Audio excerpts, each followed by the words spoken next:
Good afternoon, everyone. Welcome to the afternoon session of our annual Genomics Forum. My name is Rahul Singh. I'm the Senior Sector Manager in the Agri-Food and Natural Resources Group at Genome BC. And I'm delighted to join you from the unceded traditional territories of the Musqueam, Squamish, and Tsleil-Waututh nations. So far, we have enjoyed two great sessions focused on smart agriculture and the blue economy. Our first session in the afternoon is Circular Bioeconomy, Leave No Waste. Thank you for joining us. Like humans, nature also produces waste, except that it is very efficient at recycling and circularity. Our ecological systems continually recycle water, minerals, and nutrients between primary producers, consumers, and decomposers. On the other hand, we humans struggle to recycle their waste. A 2013 CBC report highlighted that Canadians generate approximately 31 million tons of garbage a year, one of the largest in the world, and only recycle about 30% of that. Just in 2021, Vancouverites threw away 260 million face masks, amounts to 94 face masks per person. Now add to this waste streams from industrial processes, transportation, agri-food, and other sources. All these waste streams are contributing to climate emergency. To focus on the issue and learn about potential solutions, we have invited experts from industry, academia, and government who will share their knowledge about technologies, opportunities, and policies that support circular bioeconomy. We have Professor Orlando Rojas from the University of British Columbia. He is the Canada Excellence Research Chair and Director of the Bioproduct Institute at UBC. Mr. Gustavo Oliveira, Director, Innovation, Bioeconomy, and Indigenous Opportunities Branch at BC Ministry of Forests. Dr. Arya Han, co-founder of Kunki Incorporation, the problem solver. And Dr. Rasmus Jansen, Biofoundry Manager at LanzaTech, the innovative carbon capture and transformation company. Rasmus is our first speaker. Following him, Arya and Gustavo will speak, and then Professor Rojas will join us for a panel discussion and Q&A session involving audience. Now I will hand it over to Rasmus, who will share how LanzaTech is developing smart carbon technologies. Rasmus, over to you now. Thank you. Hey, thank you very much for the very kind introduction, Rahul, and thank you very much for everybody who has dialed into this afternoon session. I will give a quick overview of LanzaTech and our technology in carbon recycling and how we are seeing the future of this going. So the talk is a bit cheekily mentioned carbon smart technology, the 21st century Midas touch, as we're trying to turn waste into something useful. At the heart of LanzaTech's technology lies the gas fermentation process. It's not unlike a sugar fermentation, but all our energy and all our carbon comes from gas, and all this gas is usually waste streams. So where can we get this gas from? The gas can be either industrial off-gases. We're currently running several plants that utilizes off-gas from steel mills, predominantly in China at present moment, but I'll show you some other projects we have going. This gas can also come from agricultural or municipal solid waste. Through a gasification process, this can come into our core technology. Finally, we can also use electrolysis and direct air capture when and as this technology gets more mature. From this, what we currently have is an ethanol production. This ethanol can be used for fuels, and it can be used for chemicals and materials. Since this is a biological process, we also have a biological material in form of biomass, which can be used for proteins and in certain jurisdictions used for feed stocks too, for animal feed. So this journey to commercial viability or commercial scale has been long. The company was started back in New Zealand in 2005, and everything happened at a laboratory scale. Already in 2008, we scaled up to a pilot scale. And just after I joined the company in 2011, we started our first demonstration plant, which was a 30x scale up from our pilot scale. Again, in 2018, we started our first commercial plant producing ethanol at a steel mill in China, which is 130x scale up from the demonstration plant. So you can see there's been a lot of scale up, and there's been a lot of work diligently gone into making sure that this process works at scale. So far, we've produced over 35 million gallons of ethanol, which has alleviated over 180,000 tons of carbon dioxide that has not been released into the atmosphere. That's approximately the same as growing 500 trees for a year. So we're very proud of that achievement so far, but that doesn't mean we've got to stop there. Right now, we have 2 commercial plants in operation and several other commercial plants around the world in various stages of construction. We've calculated that the global impact, if we had access to every single waste stream, industrial gas waste stream, we could do over 1 billion gallons annually by 2025. So LanzaTech has this unique position that currently we are in the center of the nexus between 2 mandated markets. We have the industrial market that produces all the waste. It's 12 gigatons of carbon emissions every year, and a mandate from governments to reduce the greenhouse gas emissions, and a mandate from consumers that they want more sustainable, better products that are less carbon intensive, but they still want to travel, they still want to wear yoga pants. So right now, we produce ethanol, which can be used as fuel, purified ethanol into products, as you can see there, and we have the biomass that can be proteins. This ethanol we see as a feedstock to produce jet fuel, PET fibers, and PET pellets that can be used for bottles and clothing. LanzaTech spun out in 2020 a company called LanzaJet. This company produces jet fuel based from ethanol, and this jet fuel has been SCM certified, and we flew a commercial flight from Orlando, Florida to Gatwick with a certain long-haired gentleman you see on the picture next to our CEO, Jennifer. This is obviously a seminal moment in the whole process. Besides that, we've had several partnerships with consumers of making fibers, making ethanol for cleaners, ethanol for perfumes, and various other consumer products.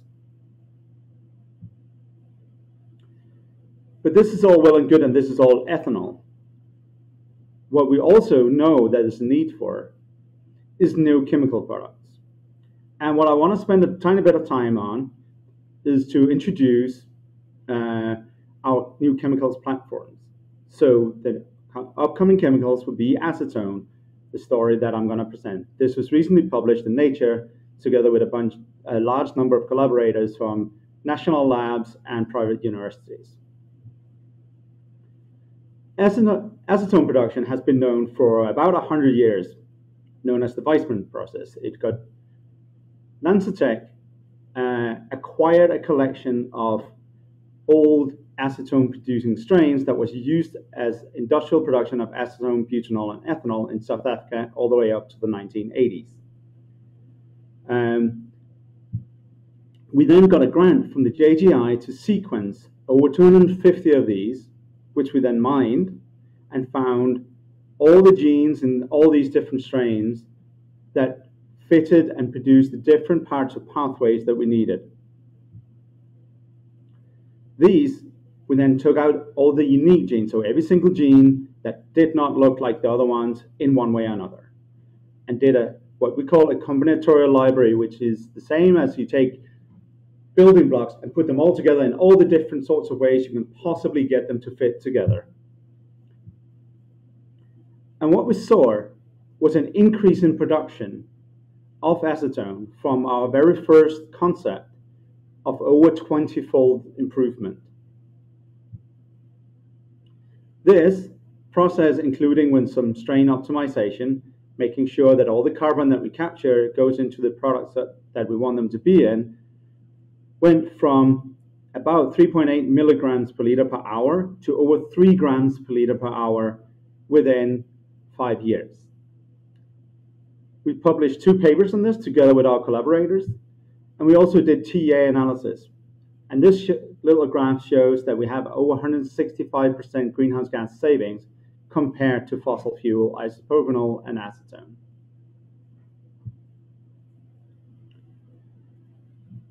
So the LanzaTech philosophy, I kind of like tried to introduce there with our first non-native product, the acetone, is that the same hardware can be used to produce different products. So we start out with ethanol, now we have acetone, after that we'll roll out isopropanol, and so on and so forth to product X and Y, all depending on who it is we work with and what it is people want. So that takes out the chemical market, disrupt the chemical consumer market, as in you can rapidly readapt your factory to produce a different chemical than the one you were doing before, unlike the current fossil-based where it takes a lot of years and a lot of money to produce a whole new plant for the products you're looking for. To enable this, we built a unique one-of-a-kind biofoundry. And a biofoundry is essentially what it says. It's a foundry so it can do the same thing again and again and again in an automated fashion.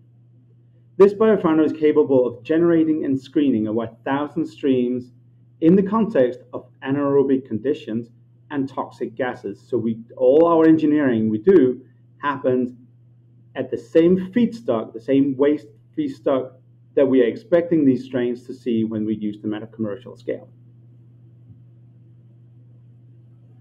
All right, there we go. This together enables the circular economy.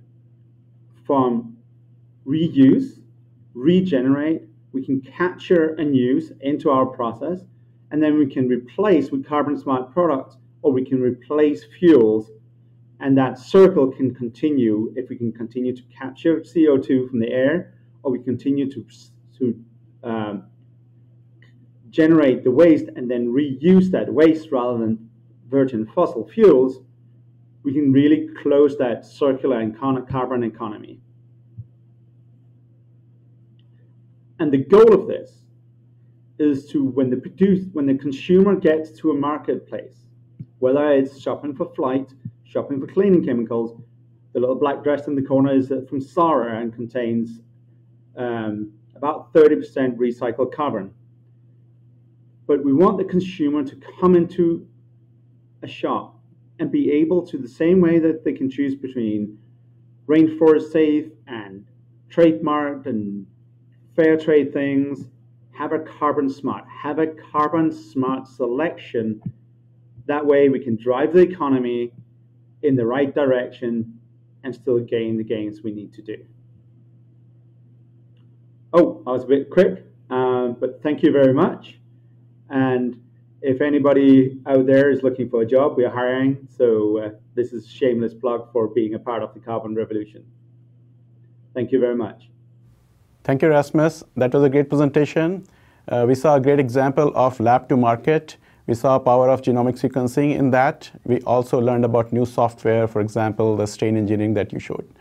Now we'll hear from our second speaker, Dr. Arya Han, who will share how Kunki, the master problem solver, is working with genomic data that may have potential solutions for waste management.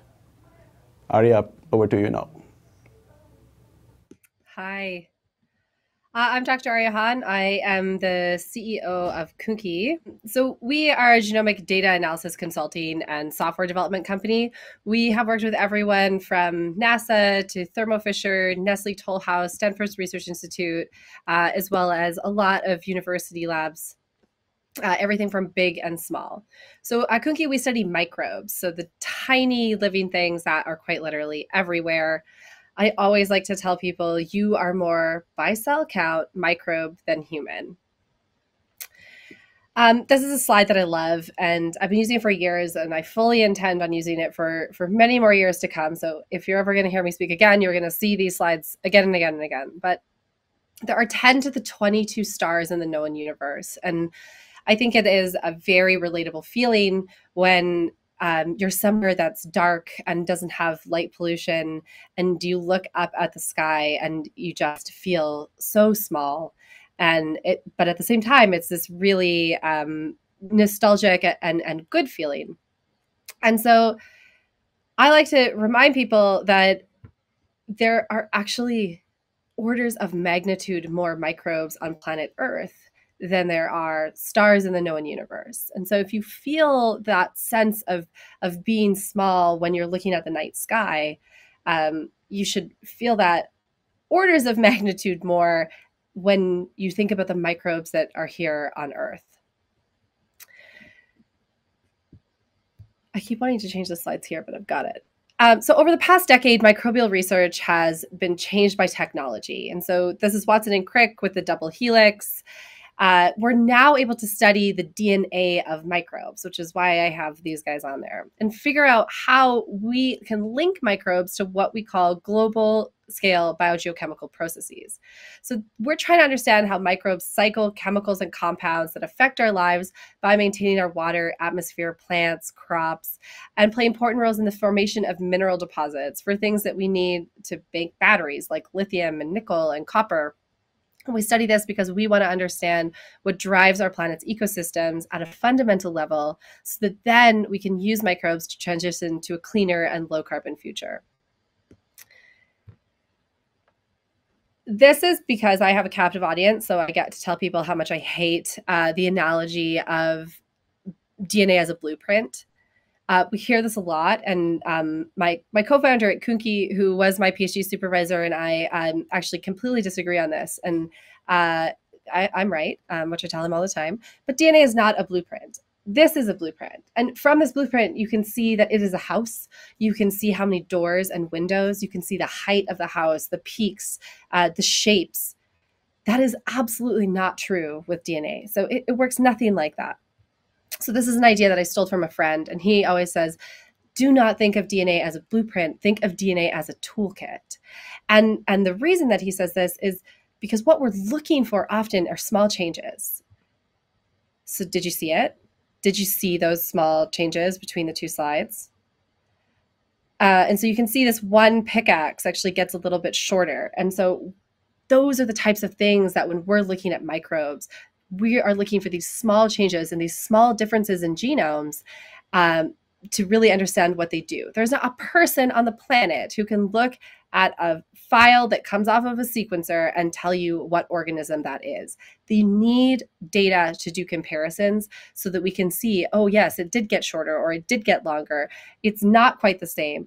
And those small differences are actually what make up all of the biodiversity on this planet. They are absolutely critical to our understanding of the world and of genomics.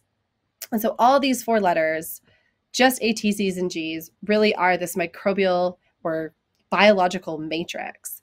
And so at Kunki, we're trying to make sense of this matrix of information, all of these small changes in the genomes of the microbes that are all around us. And we use bioinformatics and scalable software tools to really optimize product development and improve process controls across industrial, natural resource, and healthcare sectors. So we love anything that's weird and wonderful: fish, gill, slime, lava tube samples, deep ocean, baby poop, wine, more.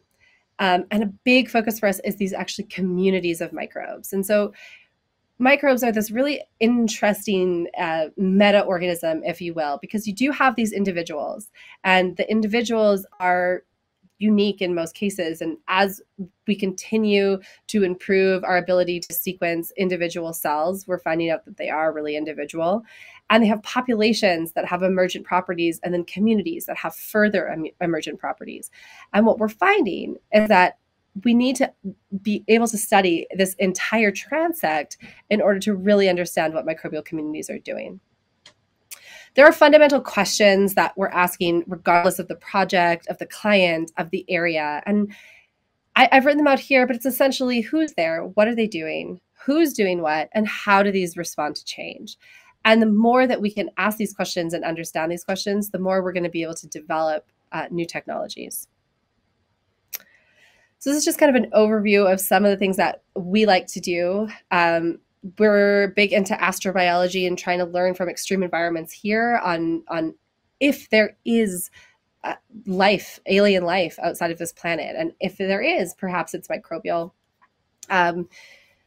We do a lot of work in the wine industry, with climate change, agriculture, and mining. And so I'm going to talk a little bit more about mining kind of for the remainder of this talk. Over the next decade, mining companies are really building the foundational pieces for the mine of the future. And what we're finding is that we need to develop generating value at each stage of the mining life cycle, from all the way from exploration and extraction to mine closure and remediation.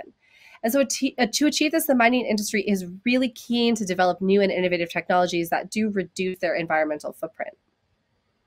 We know that given the right conditions, microbes can be effective agents for cleaner ways to extract metals and greener ways to leave mines when they're no longer operational.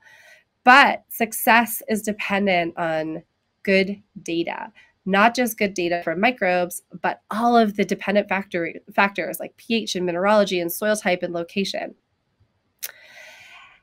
And so this is where it starts. Because microbes and genomics are not a blueprint, it really has to do with this comparison. We're starting with tens of thousands of samples. And so this is just a massive project where we're getting consistent data. And we've set up systems where different mining companies can share genetic information among and between them still in an anonymized way, but in ways that they can all benefit from this comparison. And there's a positive feedback here. So what we see is that the more data we collect, the better quality the annotations, the more of the genes that we understand from the other genomes and new samples. And so it is this flywheel effect where the more data we get, the more powerful the MMAP platform is going to be. So these are the types of things we're trying to get. We're trying to get a cellular overview, and then we're trying to get community overviews as well. So we're asking questions about what are the genes and what are the pathways that these genes have, and how might we use them to solve problems. So the solution that we've come up with, and it's a consortium of excellent companies, Tech Resources, Rio Tinto, BGC Engineering, Kunki, Alonia, synthetic biology company, Genome BC, the list goes on. Really fantastic group of people to work with. The UBC is very involved as well. We're trying to create a GIS layer of a genomic database of microbes and geochemical data so that we can develop new bioremediation processes quickly, and that data resource really exists there. We're trying to ask questions. We're trying to do things like determine the relative sustainability of a new mining site. So before we even start, let's use this foundational data and the analysis of the data that we're collecting through the MMAP project so that we can determine that before we even start. We can do microbial-based monitoring and remediation of strategies for legacy sites. And of course, we're always looking to discover novel genes, gene cassettes, enzymes, and pathways so that we can do synthetic biology and engineering to move quickly through the development process. I like this slide because it shows so many of the elements and biogeochemical cycles that happen, and it is square, but it could be circular, and you can kind of see how that kind of connection gets there. And this is to say that microbes are already a circular economy. They've been doing this long before we were here, and probably long after we will no longer be here. And so the more we can learn from them, the more we can start to emulate them. So MMAP, which is the Mining Microbiome Analytics Platform, will provide a biotechnology engine for all stages in the mining life cycle. Everything from exploration to remediation and all of the process things in between. We know that there's growing regulatory pressure to leverage green technologies. We know that we have declining grades of ore and increased mineral complexity and recalcitry. And we also know that microbes can be the solution. We're really here to try and do our best to change the world. Humanity is facing untold environmental challenges. And just to bring it back to the space at the beginning, 5 years ago, Stephen Hawking suggested that we need to find a new planet within the next 100 years. And whether or not you believe that, it is true that we have not yet found collective and sustainable ways to modify our behavior and maintain our planet based on purely technological innovations. So through exploring the microbes around us, I believe that we can learn about the design principles that microbes have used to shape and maintain the planet, and ultimately reveal the processes to shape our own wellness and place in the world. So thank you very much. Love to talk more about microbes. About anytime you have microbial questions, please shoot me an email. I'm happy to discuss. Thank you very much, Arya. Excellent presentation, very great perspective on DNA as toolkit. I'm sure your former PhD supervisor will buy that. I certainly would buy that as a microbiologist. We also learned about MMAP, and Genome BC is really proud to be a partner of MMAP Digital Supercluster project. Now we will hear from Gustavo, who will highlight the provincial priorities and opportunities for bioeconomy. Over to you, Gustavo.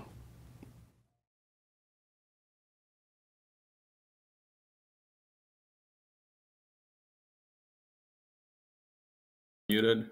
There we go. Hope you can hear me now. Okay, so hi everybody. My name is Gustavo. I'm the director of the Innovation, Bioeconomy, and Indigenous Opportunities branch in the Office of the Chief Forester in the Ministry of Forests in the Government of British Columbia. Very long title. I'm going to be talking today a little bit about where we think that the bioeconomy sector is headed. And then given the focus of this conference, I'm going to be showing you 3 examples of some projects that we're working on in the government. So I'm going to start by looking at where we think the bioeconomy market is headed. So if you look on the first pie chart on the left, you can see that the bioeconomy is primarily dominated by bioenergy and biofuels. And I'm going to explain why I personally don't think that that's where we should be headed. And you can see that advanced biomaterials and biochemicals take up a smaller portion of this chart here.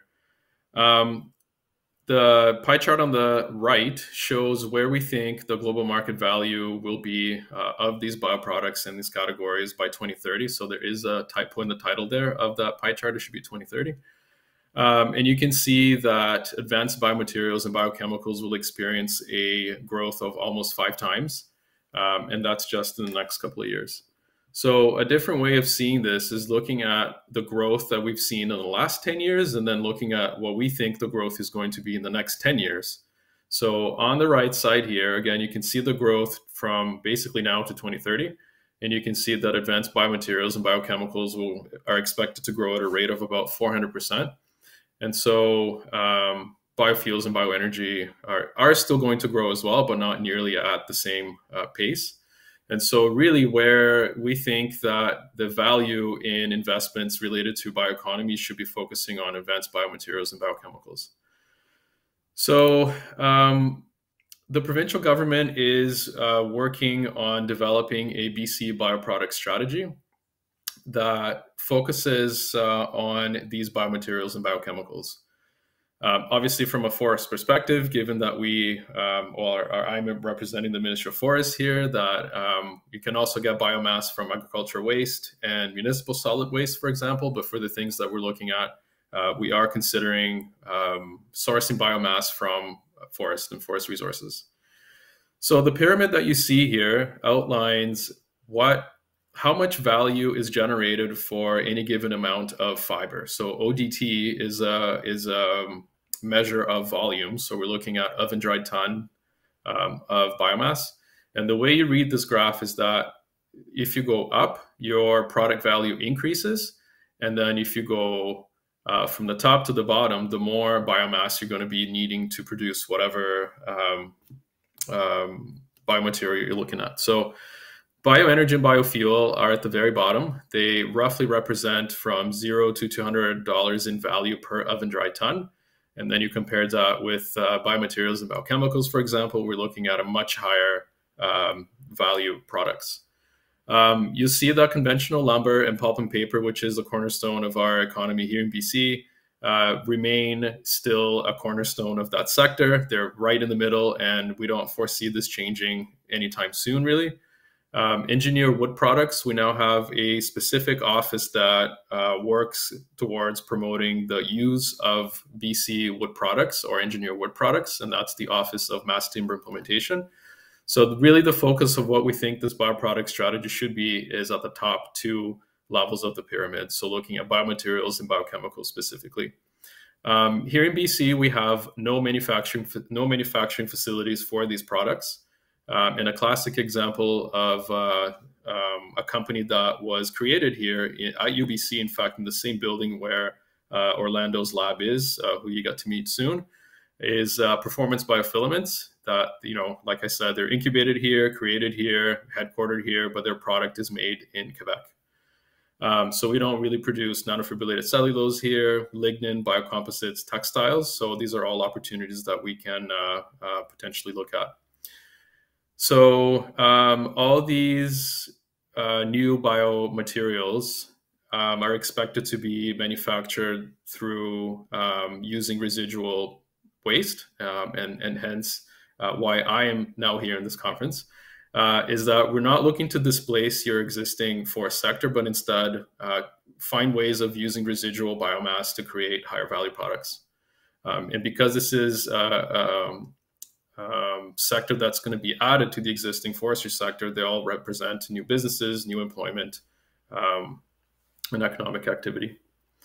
So I'm going to show you some examples of things that we're considering now.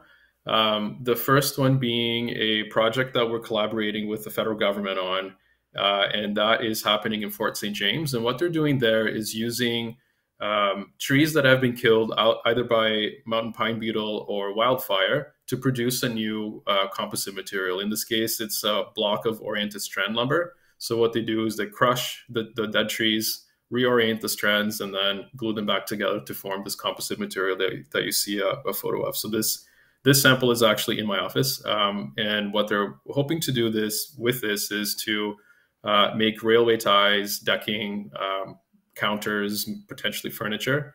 And of course, you're making use of a feedstock that would essentially be left standing because there's no value in terms of producing lumber, pulp, and paper with fiber that's dead. And you're also storing carbon because you're putting that into a long-lived wood product.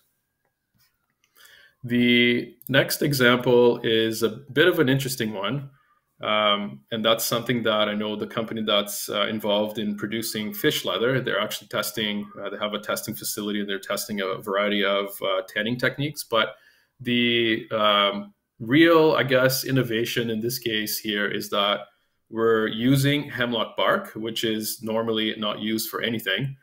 So it's hemlock bark that you then extract tannins from, and then you use those tannins to tan leather products.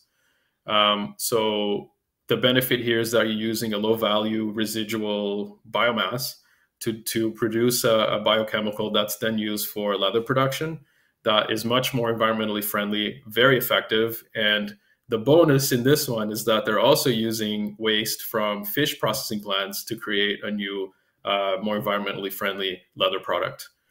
So there's various opportunities in fashion, for example, to include or to start using a product like this that is tanned in a more environmentally friendly way and using waste streams from two different sectors. And the last example that I have here is something that we've been working on for a number of years, and that's using additive manufacturing in construction. And so the real innovation in this case is that we're incorporating biomass into the concrete mix and using this concrete mix to then build structures. So still relatively early stages on this, but we have developed a few biomaterials that we hope to test when our printer arrives, which should hopefully be next month. So we can start doing testing on fire and various building code requirements. And then the idea here is to eventually transition this technology to building structures, so houses, for example. So I believe that that's all I got. So looking forward to the discussion shortly with all of you. So thank you. Thank you, Gustavo. That was a really great presentation. Really liked where the government is prioritizing.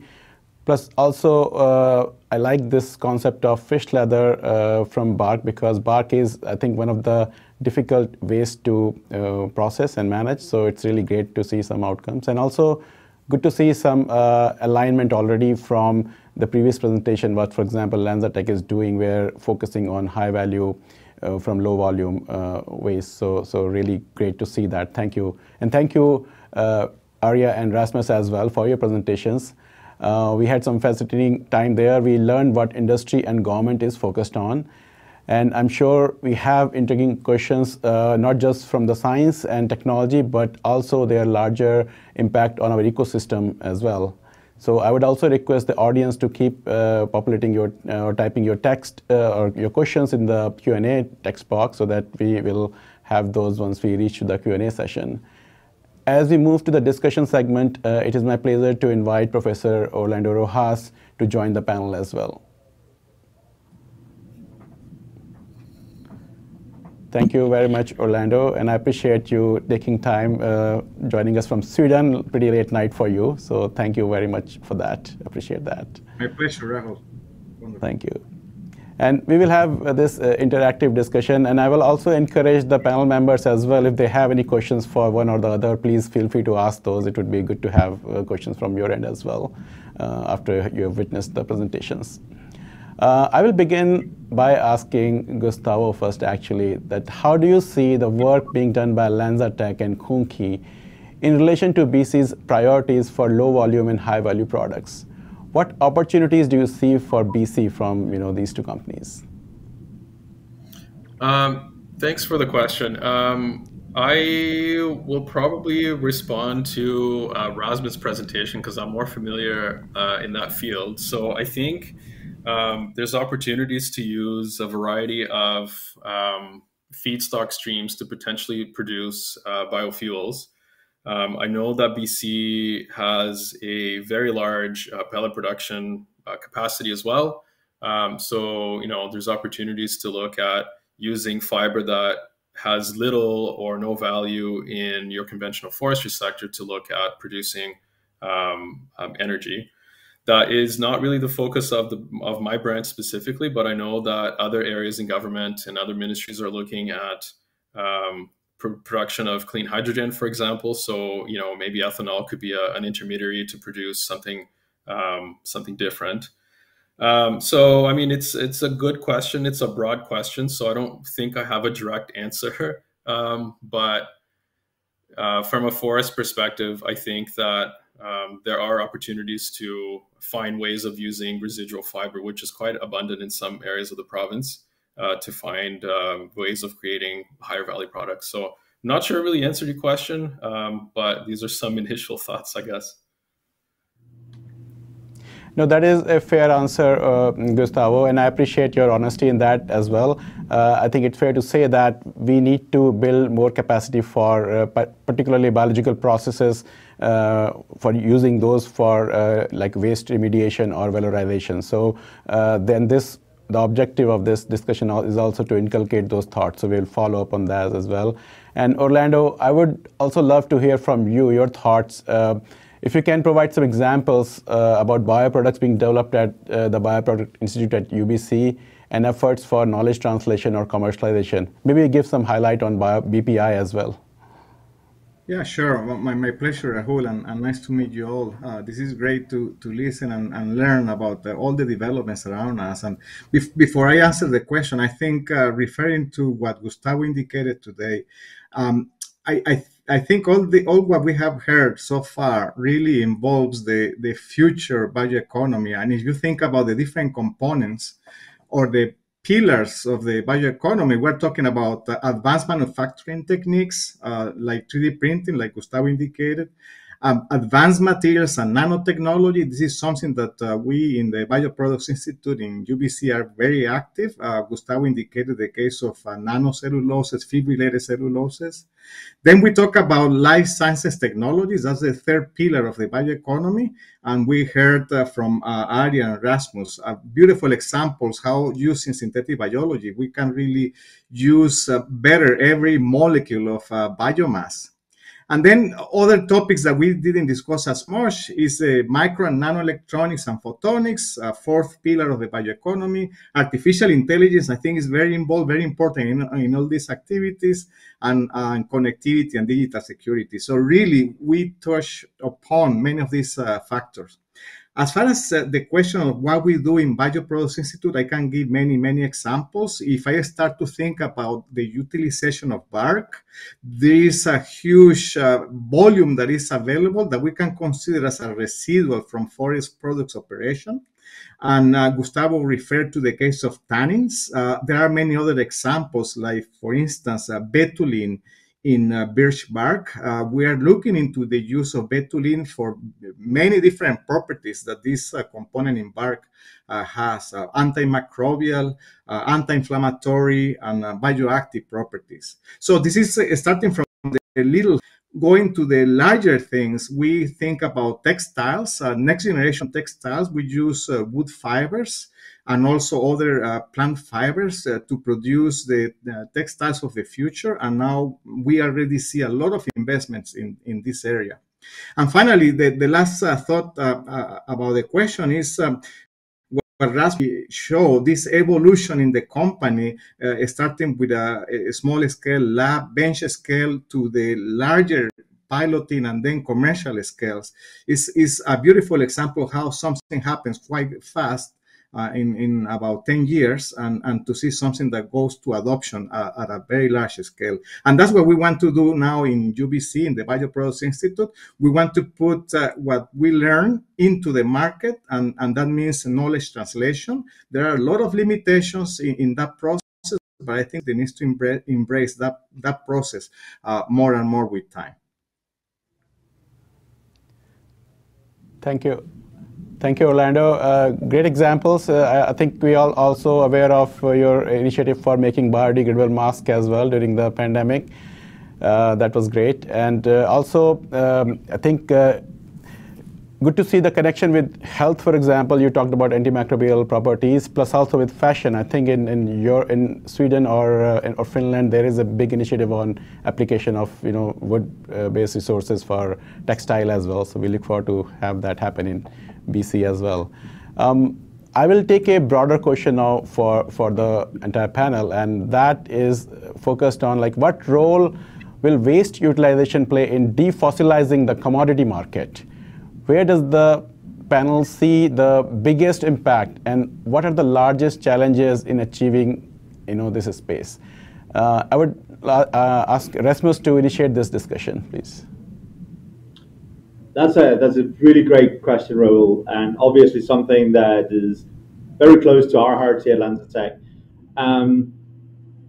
It's a threefold question, and I want to try to answer it from our point of view as best as we can. Utilizing waste is a must, right? We got to respect the waste hierarchy, so reduce, reuse, recycle, and then hopefully never end up in landfills. That has to be the goal, to use all the waste to put that into the circular economy. That said, the biggest, right now we can make about 7 million tons, I believe it is, 7 billion gallons a year of ethanol just from industrial waste off gases.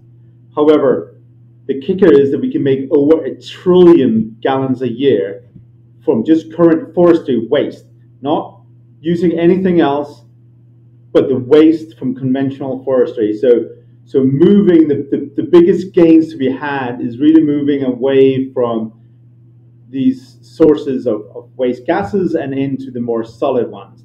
And as there's been touched on several times here today, is also moving away from energy and into the chemicals and the materials market. And one of the big benefits of this waste utilization is that it's outside the food, right? Like it's outside the food versus land sort of discussion. So that's how we see it.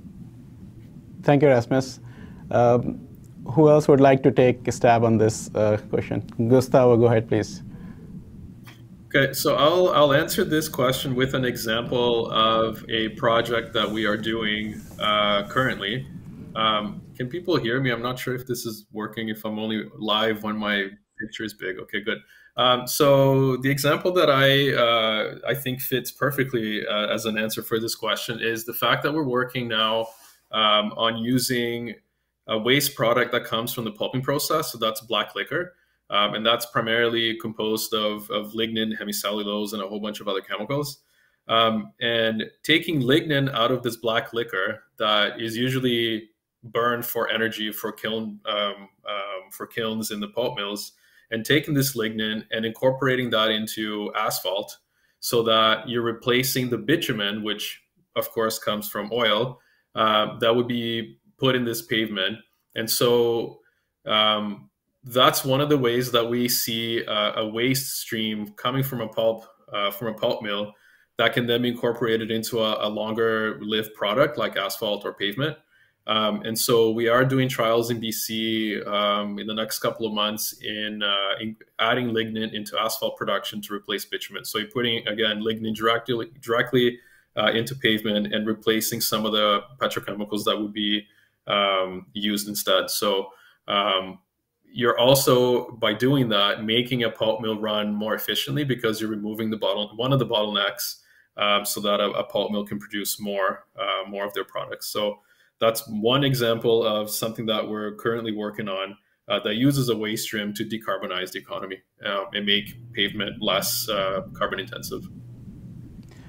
That's a great example, Gustavo, and I'm also excited about it primarily because Genome BC has also actually funded a project which is looking at biological processes to valorize black liquor. So, so we are approaching from a different angle, so great connection there. Thank you for that. Orlando, go ahead, please. Yeah, taking on the case of lignin, that's a beautiful example. A lot of developments in the area. Lignin is a polyaromatic molecule that is the glue in between the fibers in a tree. And as was indicated, is a residual material that is used for generation of energy. And if you think about lignin stores the energy from sunlight with water, is fixed as a carbon in lignin. So the calorific value of lignin is very high.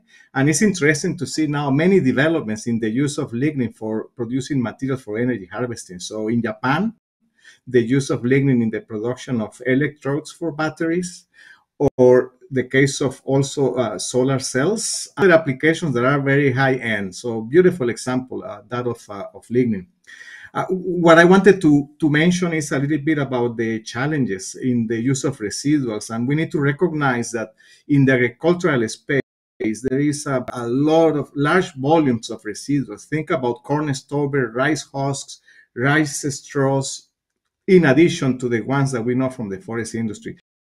So a major challenge here is the variability in the composition. It all boils down to the same components: cellulose, lignin, heteropolysaccharides, also called hemicelluloses. The challenge is how they are assembled in these materials, how they are combined, so the deconstruction becomes a little bit difficult. And for that, the power of biology, of course, can be very handy. But the main challenge here then is in that variability that we have in the biomass, in the concentration of those components, how to separate, how to fractionate. So I would say that here there is a major need for new technologies. The reduction of water as a solvent. So nowadays we're seeing a lot of developments in the next generation solvents, green solvents for processing. This is also very important. And more, we're adapting technologies that reduce the consumption of water. So understanding the interaction between water and biomass is critical. And for that matter, all that we have talked today really depends very much on manage water is a critical scientific question. How to reduce the use is very important. And as I said before, new fractionation techniques are going to be really an important challenge for us to think about. If we solve all these puzzles, how to use water, how to come up with better solvents and fractionate, I think really the future bioeconomy will be quite impactful in the way we use materials in everyday life. Arya, I would love to hear your thoughts as well. Thanks. Yeah, I think I agree with everyone, and Rasmus put it really nicely at the very beginning, where we have to, like, I think we're at a point where if we can't start to recycle these wastes, we don't really have another option. Like it's almost like die or do. So we've got to do. And I think another challenge is honestly quite social. I think there's still a lot of attitudes. The prevailing attitude is that there's this dichotomy between economy and environment, and it doesn't need to be that way. And science communication is a challenge. It is continuously really difficult to do, but it's something that I think we need to put a lot of focus on in the short term, where we're saying these technologies are going to make a difference and help people understand that they actually are necessary. And that it doesn't mean that you need to give up everything in your life, but it is going to mean some shifts in maybe how much you're buying. And I really liked that you went back to the reduce, reuse, recycle as well, Rasmus, because we often kind of get caught in the recycling, and the reduce and reuse is not, quite in the forefront. And it is a hierarchy, and it does need to be in that order. And it's unfortunate that a lot of these debates are often framed as one or the other. It's like the economy is going to suck or we're going to live on the planet. And I mean, to me, it seems like even if that were true, we still want to live on this planet. Mars is a hellhole. The average surface temperature is -80, not a legitimate place to go. So we do have to do this, and we need to do a better job of communicating this to people in a way that doesn't inflame and enrage in quite the ways that it currently is. Couldn't agree more with you, Arya, on this, and with other panel members as well, of course. But also solving, these challenges would require interdisciplinary approaches, plus also extensive collaboration between industry, academia, and government. And we have, representation from the three sectors here. So maybe, Arya, I will continue with you. Like, how do you see, what should we do, what is being done, or how can we be more efficient at collaborations? The MMAP project is a really great example of this, where we have so many different types of people, everyone from academics and a biobank. So we're even trying to store these samples in the freezers in a really systematic way. We've got multiple large industrial partners who are working with small companies like Kunki, who has a really niche amount of expertise. If these problems were simple, they would be solved. So what we're looking at is really complex problems that do need a deep amount of collaboration and a ton of expertise. And I think there's MMAP is a really great example of there is a willingness for these types of collaborations and these big projects. Canada's Digital Technology Supercluster is one of the funders of the project. And to me, it's such a great example of exactly what those clusters were meant to do, which is help put together these groups and bring these people together and provide some resources to incentivize coming together to solve these really complex problems. More programs like that, I think, are going to be necessary. And this idea of interdisciplinary work and getting a lot of really smart people who have really domain expertise in the same room, speaking the same language, and talking these problems out from all the angles, I think is the only way we're going to be able to attack these. And even within the MMAP project, I think it took me 3 months to realize that when engineers were talking about testing, they meant DNA sequencing, and that was...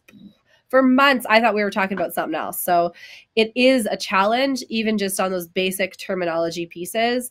But you got to keep at it and have people who are really willing and motivated to tackle these problems. So I think we're really fortunate. That's a good point, Arya. In fact, communication probably is the key as well as we build these larger collaborations, because we need to understand each other's language. And so Gustavo must understand what you are talking about so that he can implement policies based on that, and that can benefit the ecosystem, right? And Gustavo, I'd like to hear from you so MMAP, you probably know as well, is a great example where, investment from the government is supporting this. How do you see BC supporting public-private partnership and what's being done in there? Some highlights.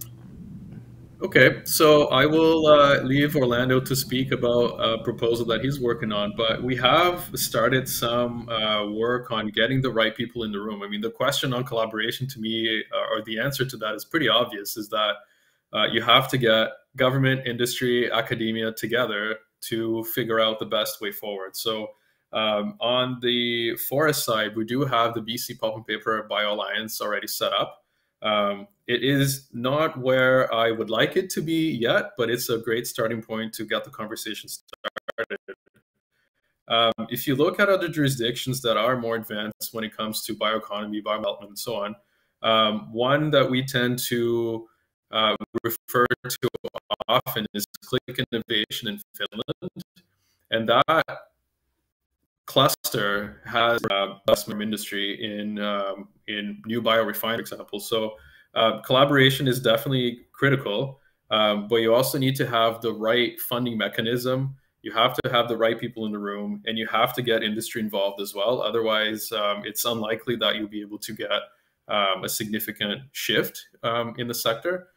So, I mean, an example of something that came out of Click Innovation in Finland is a new biorefinery by Metsä. And they still produce your conventional forest products, but they also have a whole bunch of new materials that are higher value, new biochemicals, textiles, and so on. So I think a cluster is probably the most appropriate for the forest thing. You need the right funding structure in place. You need to get the right industry players in place and academic collaborators as well. So that's something that I'm considering still, and how we can do that in BC. So early stages, but it's definitely on my mind and how to make that happen. Thanks, Gustavo. We'll certainly look forward to building and supporting that as well. Orlando, your thoughts? Yeah, so Gustavo already introduced many different components. I like very much his answer. I would add, in the Finnish and Swedish ecosystem, where there is a lot of innovation in this area, I would add the case of Expand Fiber. And this is a very interesting combination between that is a forest produce company and an energy company. And the type of partnerships they are putting together involves industry, brands, associations, and university SMEs, all in an ecosystem to create new solutions. And they have very nice objectives in the short term and in the long term. And I think this is something that is very highly needed. And I think in British Columbia, we need to think about such partnerships. And I like very much also what Arya indicated, to look into multidisciplinarity and communication. And I can give you an example in the Bioproducts Institute, where we have professors from 14 different departments. So it's very interesting that all can coalesce together to work in common challenges. And I find this is the only way for us to be most effective in our discoveries. So that's very important. My own research group, for instance, I'm a chemical engineer by training, but since about 10 years ago, I always in my research group have either a custom designer, an artist, or a fashion designer, because this is a way for us to communicate what we do with deep science, to put it out in the public. And I can give you many, many examples of this, from developing new types of color by something called a structural color that we can put in textiles or in coatings, to other many different applications, also related maybe to textile development and many others. So I think this is super critical. And then maybe the final example I wanted to bring up is something that we're doing now. We have created this year what we call a Boreal Alliance. This goes now beyond the borders, and that will be between Canada, Finland, and Sweden.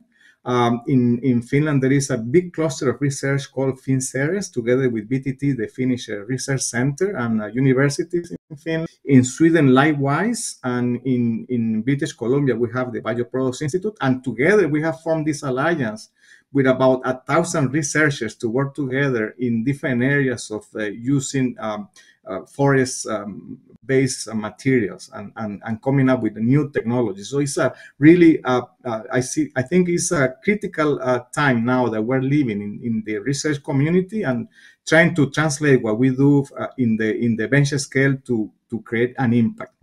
I would be happy to talk later, if there is about this project that we're putting together, the BioThrive, if there is a chance. But there is a lot to be said in all of these aspects.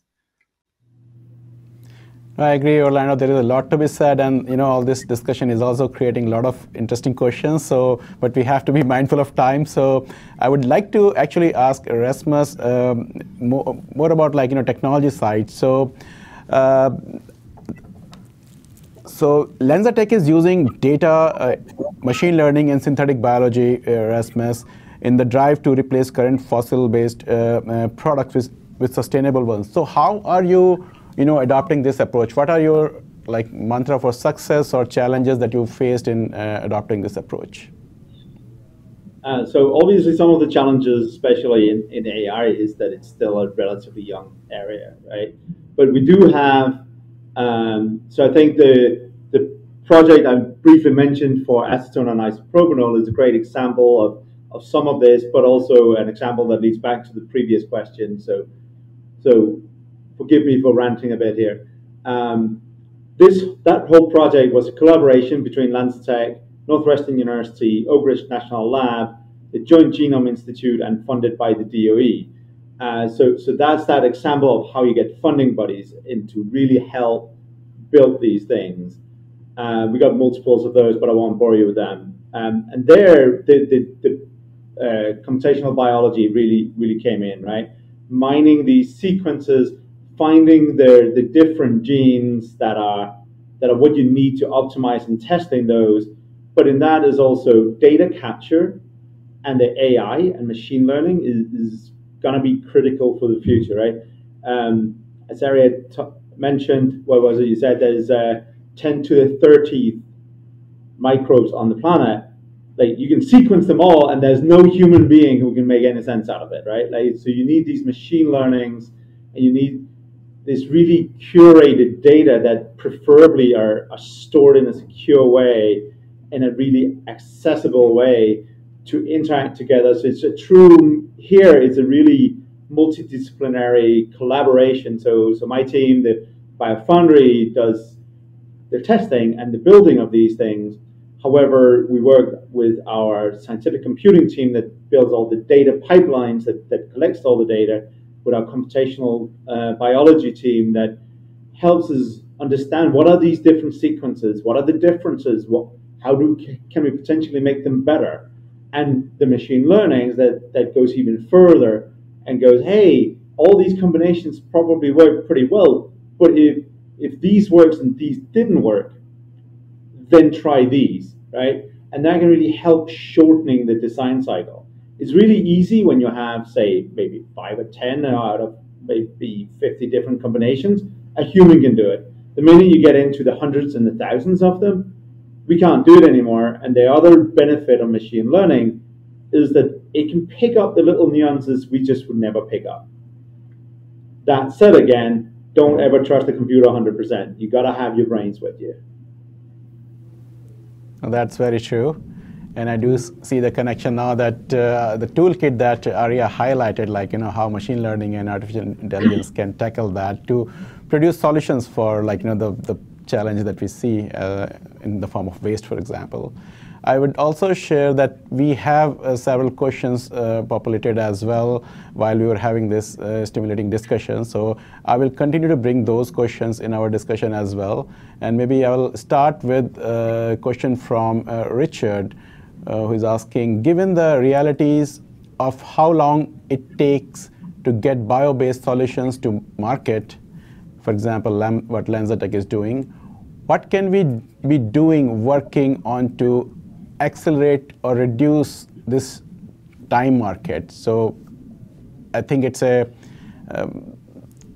can we expedite the commercialization from lab to market, basically? Rasmus, would you like to start? Sure. And maybe you can touch also. Go ahead, yeah, please. Yeah. Right, that's a really good question.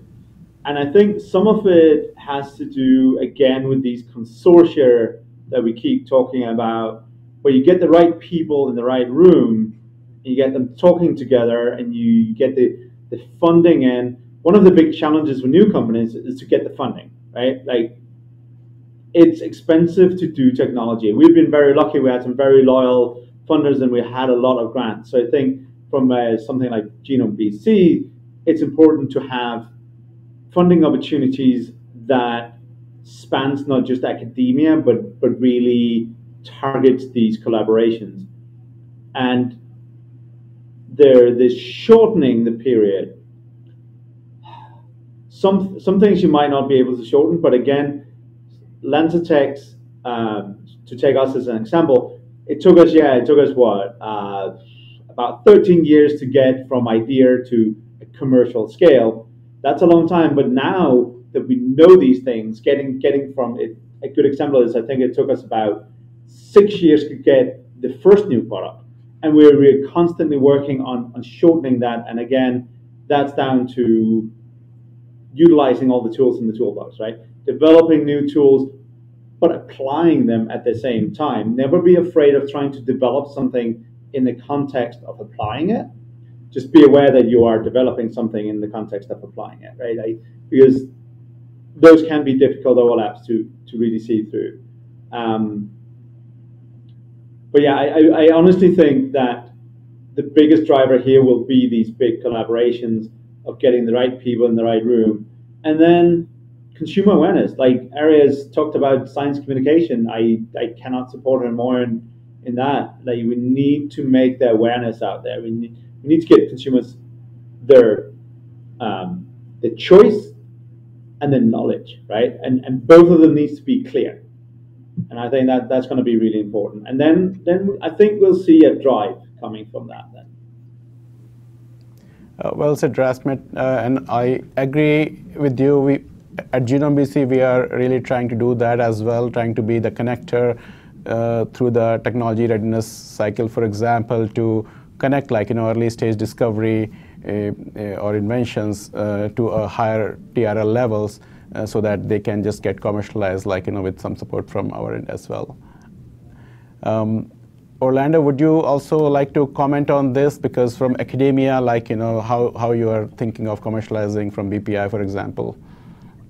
Yeah, in the Bioproducts Institute, we have the experience with very small companies and startups, spin-off, that really have an appetite to testing what they develop. And in many cases, what is lacking is the infrastructure, the instrumentation, right? That requires a major investment. And I think this is a function that the university should fulfill. So having infrastructure as we have already with funding mechanisms, and that would include Genome BC, but all the organizations like Pacifican and others, enables us to acquire infrastructure, not only for analyticals, but also for de-risking, right? That's very important, to go from a bench scale to a larger scale and then to more a demo or a piloting, right? So in the university, we use the infrastructure that is already available to help in all these developments. That's one component that I wanted to say. The second one is that I think we need to also do maybe in a reverse way.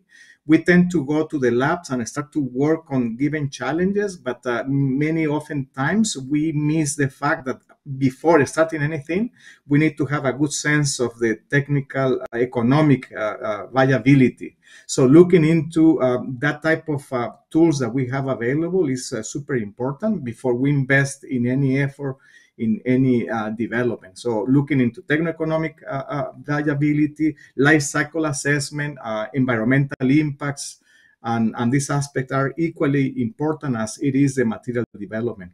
And finally, looking into policy regulation, public perception, that was also mentioned earlier, communication. These are critical steps that we need to have from the very beginning. So I think that would be my pitch with this question. And it makes sense, Orlando, bringing these players early in the technology development certainly makes a big impact. Plus also keeping the end in mind also help us to see how we can reach there faster and efficiently. I have a question from Jian, and this is for Arya. How can Kunki support detection of loss of microbial diversity in ecosystems experiencing rapid shift in temperature, pH, moisture, etc., related to climate change?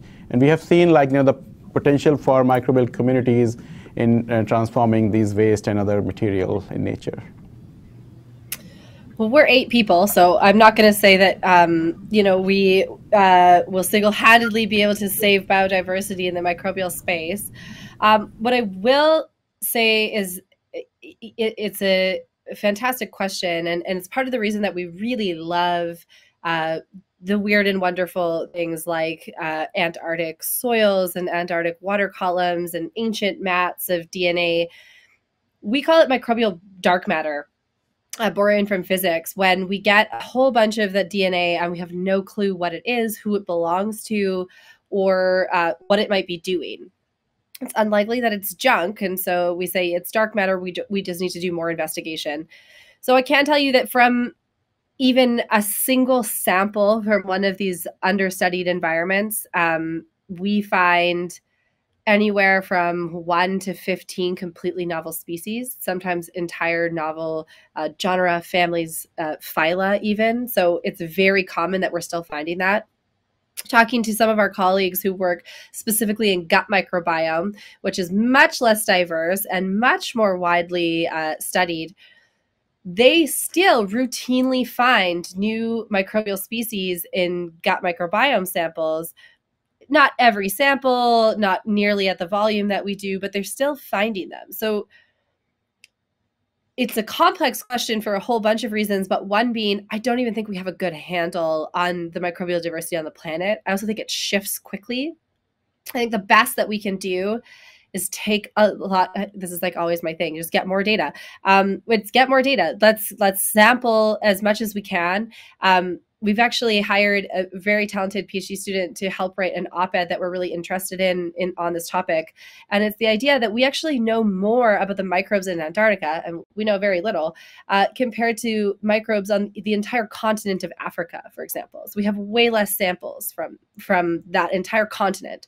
So there's a lot of work to be done in even let's find a baseline. Let's see how similar these things are across and among environments.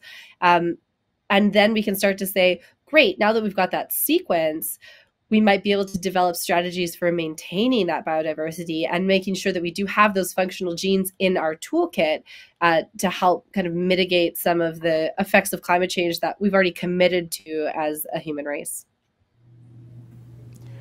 Absolutely, Arya. Despite all the advances we have made in technology or like even genomic sciences, it's fair to say we still know very little.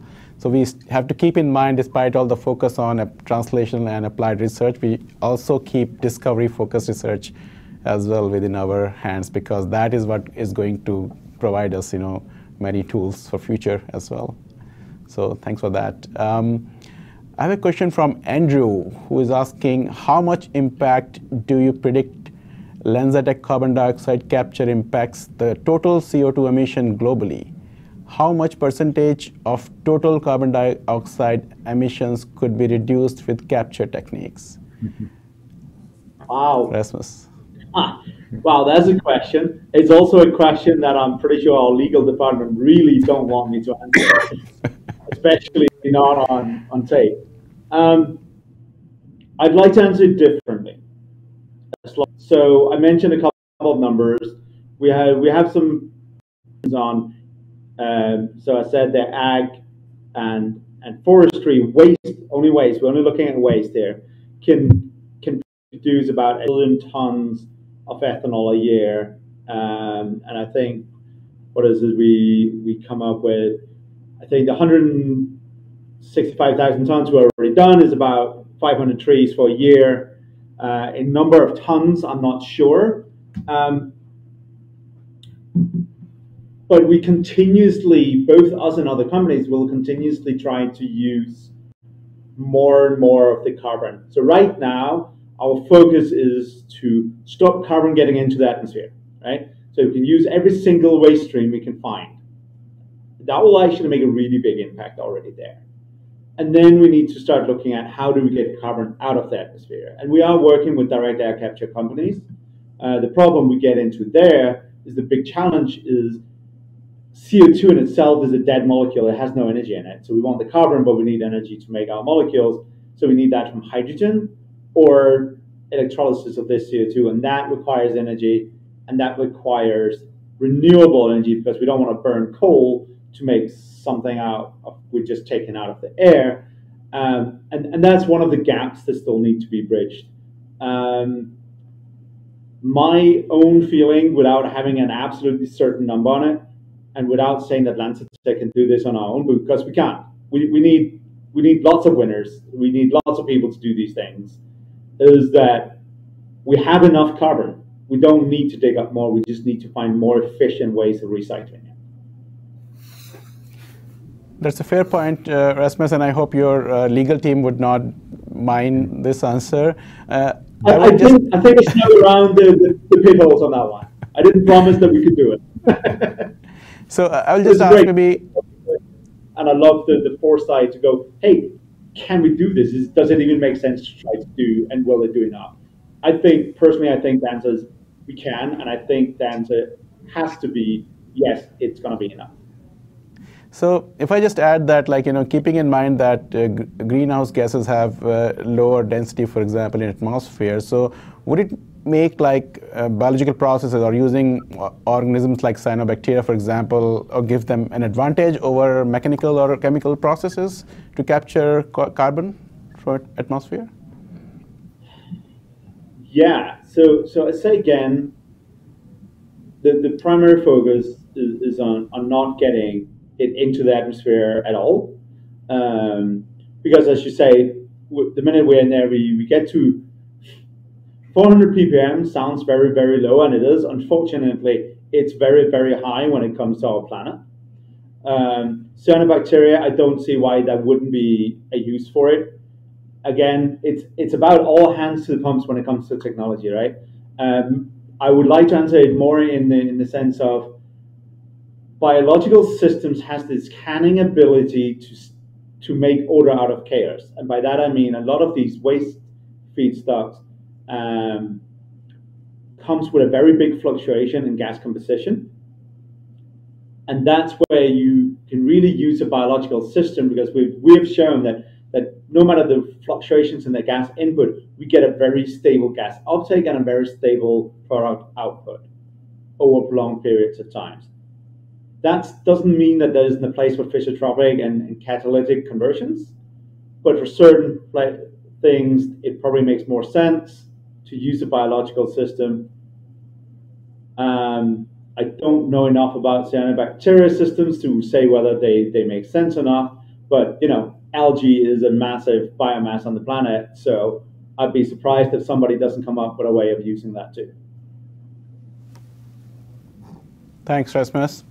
I have a question for Gustavo now. We talked about innovation, and BC government is leading several initiatives as well. I would like to ask your thoughts on how can researchers and industry engage indigenous communities as our innovation partner? Because a lot of, for example, forest residue is also coming from communities where we have either forest-based communities or indigenous communities who are holding that land. So how can we support them? Sure. So part of the program that we deliver is called the Indigenous Forest Bioeconomy Program. So obviously the focus there is to partner with indigenous communities to try to implement or develop a project that they're interested in. So the first example that I had in my presentation is a very good example of how a private company partnered with a First Nation in Fort St. James to develop their Deadwood Innovation project. But I think when it comes to engaging with indigenous communities, it's really about building partnerships and trying to figure out and do something that they're interested in doing. So we never go into a community and tell them, we think you should be doing this. It's always, what are you interested in doing? What is your priority? And how can we help you achieve that? So a lot of the times we meet with a community and we start a new relationship and they don't really know what they want to do. So we start, with the basics, and we go in and do, say, an assessment and see what the fiber basket is like, what their surroundings are like, what is possible, and then we present a list of possibilities and see what they're interested in pursuing. I think partnering with indigenous communities is building relationships and making sure that you are invested in the project together, and you're addressing a need that a community has. A lot of the times too, these projects will be or can be fairly small, and some may see that as not impactful, but for a small, usually remote, isolated community, a small project makes a huge difference, right? Especially for a community that's not, that this population is fairly small. So I think the key for any Indigenous partnership is building relationships and getting to know who it is that you're working with and what you're interested in pursuing.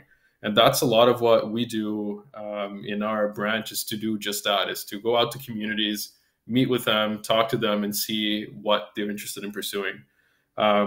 Luckily for our program, we don't pursue formal consultation and accommodation, so that allows us to be a little bit more nimble and adapt to what a community needs. So we're not looking for, say, a trade-off in an accommodation. It's more like, how can we help you get started or expand an operation that you may already have.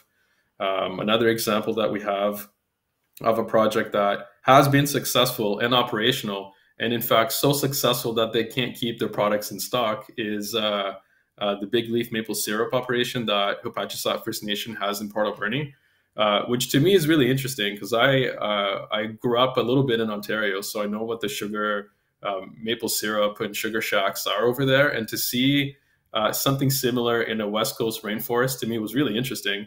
And they were just looking to expand their operations, so we were able to help them a little bit with that. And so this year they should be producing maple syrup from a different stand.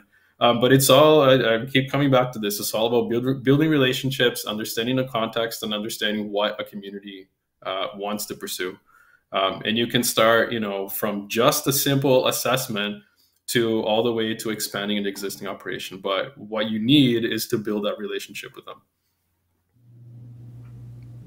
Thanks for sharing all these great initiatives, Gustavo. Equitable impact and equitable value for everyone, right? So that's really great.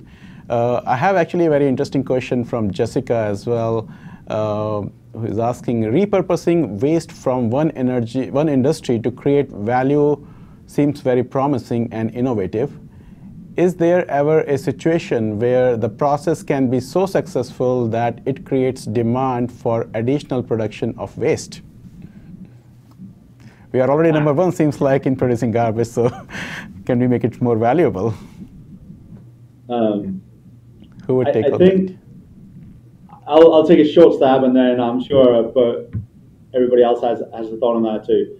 I think the inherent definition of waste is that it's not something that it's not something you want to produce. From our point of view, it's about also even diversifying the waste sources that you can use to make the same product, right? Like so we can use multiple waste sources to multiple products, but there's not one waste source to make one product. And I think that's really valuable. And that will also leave that stuff like Gustavo was talking about, some of the waste products and the lignins that can be used for other things. We don't need to use that. There's other ways we can use and leave that. And I think it's about diversifying your waste input to what it is you're making, right? Thanks, Rasmus. Go ahead, Gustavo. Okay, so I'll answer this a little bit differently. And this goes back to the example that I had about fish leather. Maybe it's a matter of producing that waste differently. And I'm saying this because I had a conversation with the owner of that company that's now testing a whole bunch of fish leather. And she was telling me that one of the things that she had to do was to teach or encourage the fish processing plants to skin the fish in a different way, so that the skin wouldn't be so she would be able to get a full piece of leather instead of getting pieces, because obviously you can fetch a higher price if you have a longer piece of leather that's intact. So maybe it's a matter of also how you produce that waste, and maybe changing it slightly will make it a lot more valuable and create a better product in the end. So not necessarily producing more waste, but doing it differently. I like that. Orlando, go ahead. Yeah, I would like to add a comment. Of course, if you think about atom efficiency and the principle of green chemistry, what you want to do is to minimize the side streams and waste, quote unquote, right? So the more circular we become, the better. And the idea here is, of course, to recycle the materials. And there are many examples. One of those is actually paper. If you think about paper, it's an amazing example how a material can be reuse. Initially, we thought 9-10 times, but now with new technologies, we're recycling paper 24 times. Think or compare, fiber-based paper, for instance, with plastics. Only 4% of the plastics turn out to be recycled plastic. It's really most of it goes to the environment, right? So the use of fibers, forest fibers, for instance, is really a lot of it. And the last example is wood. Wood recycling is critical. If you think about the municipal wood waste that exists, this is a major issue and a great potential for doing things. And this is important in the city of Vancouver, but in many more jurisdictions. This is an area that we're working on, how to take wood and to repurpose it. And Gustavo gave a very nice example on his desk. And I think these are, again, the idea, right? To have something that is fully circular, and the more circular, the better. Thank you, Orlando. Absolutely. Arya, do you have any final comments? I mean, I think that was really well covered, but there'd be a champagne problem, right? Like if we're so good at reusing and recycling that there's actually a demand for the waste product, we're doing something right and we're on the right trajectory. And so whether or not that means that we end up producing more of that waste, or as people are saying, it's about the diversification and redefinition of waste, if it's so useful, I would love to see that situation.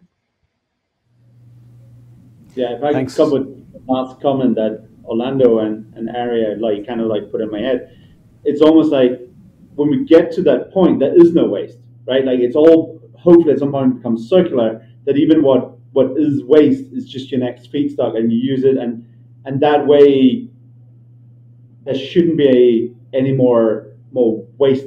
You can't make more. You'll have this beautiful utopic continuous recycling of all your carbon.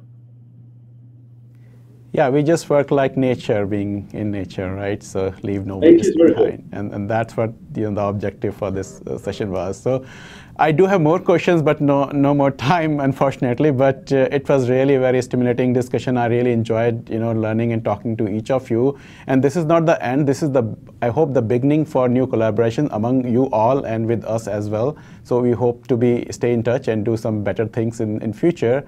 And with that, I would like to say a big thank you to our panelists for their participation in the session. We hope the audience also enjoyed the conversation and the learnings. Our last session, Biodiversity, Key to the Future of Humanity, will start at 3 p.m. Please join us at that time by returning to the event hub and clicking on the next session. Thank you very much for your attention. Have a good day.